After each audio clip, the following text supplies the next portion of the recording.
Hello, my beautiful yellowbone, redbone, butter pecan, caramel, butterscotch, toffee, mocha, chocolate, cocoa exoticals. Welcome to the Pretty Girl Club. Welcome to the Exoticals United community. If you are new here, welcome. Here in the Exoticals United community, we support men and women from the following people groups: multiracials, biracials, multi-generationally mixed, and light-skinned golden people. So I wanted to record this video and talk about how a lot of people in the African American community have this thing that they do where they try to humble people who are mixed race or people who happen to have a lighter skin tone. And one of the main comments they'll say is, "You're not that light skinned." So I just did a video about Beyonce's new song called Brown Skin Girl. Was brought to my attention was a song and a music video by an African artist named Maj. I think that's how you pronounce her name. And she pretty much did a cover to the song and she replaced the words brown skin girl with light skin girl. And the first thing I thought, when I looked at this, I found it to be really interesting, is she's not really that light skinned. Okay, first of all, can we agree that this woman really isn't even that light skinned? My question is, what do you think you're achieving by telling a lighter skinned person you're not that light skinned? Trust me, any person who has a lighter complexion already knows that they're light skinned. Society has already told a lighter skinned person multiple times exactly what their complexion is. Just like how darker skinned people talk about experiencing colorism from a young age or having their skin tone pointed out to them since they were a child, lighter skinned people have had our own skin tones pointed out to us as well since we were children. So if I have been told for 31 years by both black and non-black people that I have a lighter complexion, and then suddenly I'm around a random black person and they say, "Well, you're not that light skinned," that comment is just going to roll off of my shoulders because you can't tell me what my own lived experiences have been. Because I feel like society is going to tell you exactly what you are, and you're going to get treated based on how you look. So you may call yourself brown, but you know whether you're light brown or dark brown. You'll get treated a certain way based on how people perceive your proximity to whiteness or your proximity to blackness. So you can use cop-out terms like medium skinned or, oh, I'm somewhere in the middle. You can use those terms as much as you want, and I don't mind people using those terms as like nicknames or whatever, but I do feel like ultimately, even if you have brown in your skin, technically most minorities have brown in their skin. Beige is a shade of brown, but it's a light brown. And so a light brown person is going to be treated differently than a dark brown person. And so that's why on this channel, I only use the terms light skinned and dark skinned. Anyway, I wanted to bring this up because I've noticed that a lot of the Black women empowerment content creators think that by telling these women, "Oh, well, you're not that light skinned," or, "Oh, well, you don't even look mixed," or, "You don't look how you think you look," they think that saying comments like that is going to somehow cause that woman to have an identity crisis and like question who she actually is. But that woman has already lived 25 years of the experiences of a light-skinned woman. That person has already had an entire lifetime of experiences to back up the comments that they're saying about themselves. So if somebody goes online and says, "Hey, I'm a light-skinned woman and this is my experience," you, Chrissy, you may think in your mind, "Oh, well, she's not that light-skinned." Okay, but society has already told her dozens, if not hundreds, if not thousands of times that she is light-skinned because that has been her life experience. I remember the first time that anyone ever brought up my complexion, I was in first grade.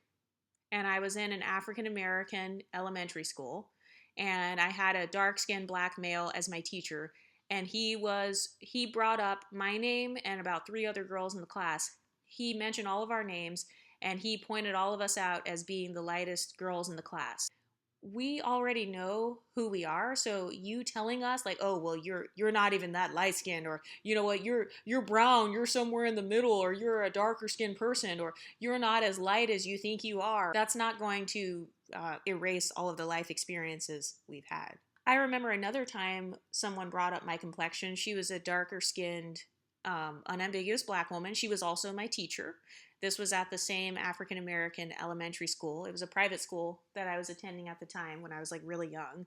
And I remember she was talking about how on the cover of black magazines, they would never put someone her shade on there.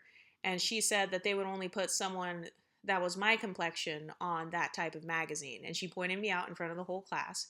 She said they would only put someone that had my shade on there, and that they wouldn't put someone that was as dark as her on a magazine because they didn't view darker complected women as being beautiful.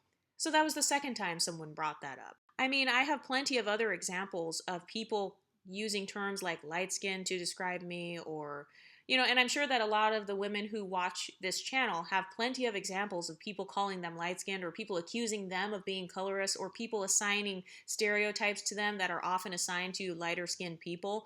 So the people who come on this channel and they try to attack my subscribers and say, well, she's not even light skinned, or this person doesn't even count, or, this person is invalidated because they are not white passing, that's not doing anything. Like, you're not achieving anything.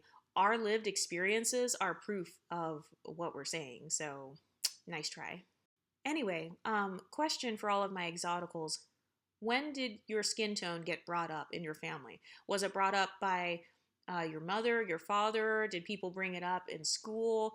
Like, what happened? How did you know what your skin tone was? How did you know what your phenotype was? Did people point it out to you? Because I remember another thing that people brought up was my hair texture when I was a little girl, because I had, I wore my natural hair, my natural curly hair. My mom might put it in two little pigtails or something like that, and it was like super long and down my back.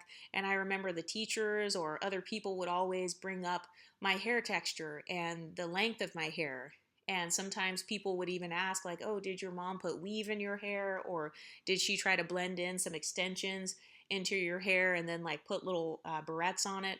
And no, it was my natural hair. Another thing that people did was they would call out my mom's phenotype and my mom's race. And they would be like, oh, your mom is Mexican. You know what I mean? Like, they would make all of these comments. And these are teachers, these are grown adults making these types of comments.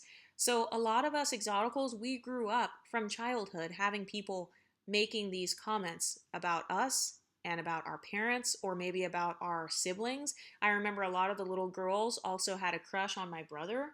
Now that I'm an adult, I think it was partially due to his phenotype. And no, I'm not trying to be conceited, but yes, the little boys, they did have a crush on me or whatever when I was in first grade.